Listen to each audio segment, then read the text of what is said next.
दोस्तों इस वक्त हमें गैलेक्सी नोट 20 अल्ट्रा की बहुत सी इन्फॉर्मेशन देखने को मिल रही हैं, जैसे उसके रेंडर्स, इमेजेस और हैंड्स ऑन वीडियो तक भी। पर जो छोटा गैलेक्सी नोट 20 है उसका इंटरनेट पे अभी अच्छी तरह आना बाकी है। तो दोस्तों आज चेंज होने जा रहा है A1 ब्लास्ट के कारण। A1 ब्लास्ट ने गैलेक्सी नोट 20 का एक डिटेल्ड 3D रेंडर शेयर किया जो हमें इस हेडसेट का एक क्लियर लुक दे रहा है। तो दोस्तों यहाँ पे इसमें और गैलेक्सी नोट 20 अल्ट्रा में पहला डिफरेंस तो ये है कि हमें इसमें गैलेक्सी नोट 20 अल्ट्रा की कर्व डिस्प्ले की जगह एक फ्लैट डिस्प्ले देखने को मिलेगी। और बहुत से लोग इन कर्व डिस्प्ले को डिसलाइक भी करते हैं, स्पेशली इस नोट सीरीज में, क्योंकि कर्व डिस्प्ले पे एस पेन को यूज करना बहुत ही ज्यादा हार्ड होता है और इस फ्लैट डिस्प्ले के कारण सरफेस एरिया भी ज्यादा मिलेगा। और दूसरी चीज जो ये फ्लैट डिस्प्ले होती है ये इन कर्व डिस्प्ले से कम एक्सपेंसिव भी होती है, जो सैमसंग को इस गैलेक्सी नोट 20 की प्राइस कम रखने में भी बहुत ज्यादा हेल्प करेगा। और इसकी डिस्प्ले के जो कॉर्नर्स होंगे वो गैलेक्सी नोट 20 अल्ट्रा के जैसे स्क्वायर होने की जगह राउंडेड होंगे और इसके बॉटम में भी बेजल्स थोड़े बड़े होने वाले हैं। और इसमें जो डिस्प्ले के अंदर कैमरा कटआउट है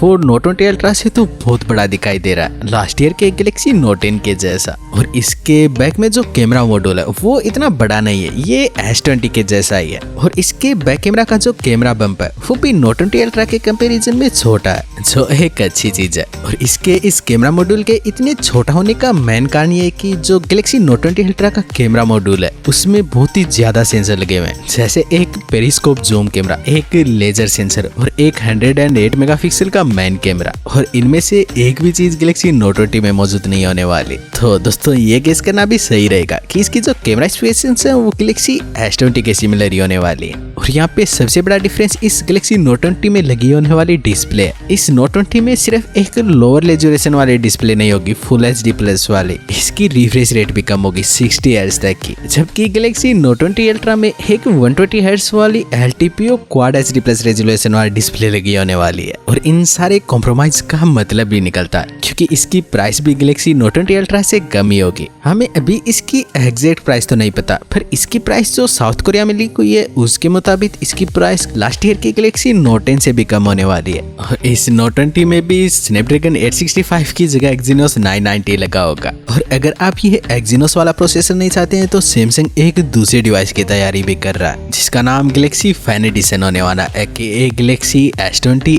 FE, जिसमें स्नैपड्रैगन 865 लगा होगा और जो दिसंबर में लॉन्च होगा। दोस्तों हमारे पास इसकी कुछ और भी डिटेल्स आ गई हैं आइस न्यूज के जरिए। दोस्तों आइस न्यूज करिए कि जो गैलेक्सी फैन एडिशन होगा उसमें एक 120 हर्ट्ज रिफ्रेश रेट वाली डिस्प्ले लगी होगी और 3.3 मिलीमीटर का पंच होल होगा और IP68 वाटर रेजिस्टेंट रेटिंग होगी और Q4 लॉन्च डेट होगी और सबसे मोस्ट इम्पोर्टेंटली ये अफोर्डेबल होगा। दोस्तों ये जो फैन एडिशन होने वाला है ये छोटे गैलेक्सी नोट 20 से तो बहुत अच्छा होने वाला है क्योंकि इसमें एक 120 हर्ट्ज रिफ्रेश रेट वाली डिस्प्ले लगी होने वाली है। हाँ रेजोल्यूशन तो दोनों में सेम होगा पर नोट 20 में 60 हर्ट्ज, इसके कारण ये नोट 20 डिस्प्ले डिपार्टमेंट में बहुत ही पीछे रह जाता है। और ये फैन एडिशन उन लोगों के लिए भी एक अच्छी चॉइस होने वाली है जो ये कंप्लेन करते रहते हैं कि उन्हें सैमसंग के फोन्स में स्नैपड्रैगन का प्रोसेसर नहीं मिलता। और सैमसंग इसकी प्राइस कम रख रहा है तो इसका ये मतलब भी है कि वो इसके कहीं से कॉर्नर्स भी कट करने वाले हैं, जिसमें पहला इसका मटेरियल होने वाला जो इसमें यूज होगा। दोस्तों इस गैलेक्सी FE में एक ग्लास्टिक बैक होगा जो ग्लास और प्लास्टिक का मिक्सर होता है और इसमें वो फैंसी फीचर्स भी नहीं होने वाले जैसे सैमसंग डेस्क, वायरलेस चार्जिंग। दोस्तों मेरी मानो तो आप इस एक्जीनोस 990 और स्नैपड्रैगन 865 में इतना डिफरेंस नहीं महसूस करोगे जब तक कि आप इसे इसकी लिमिट्स तक पुश नहीं करोगे,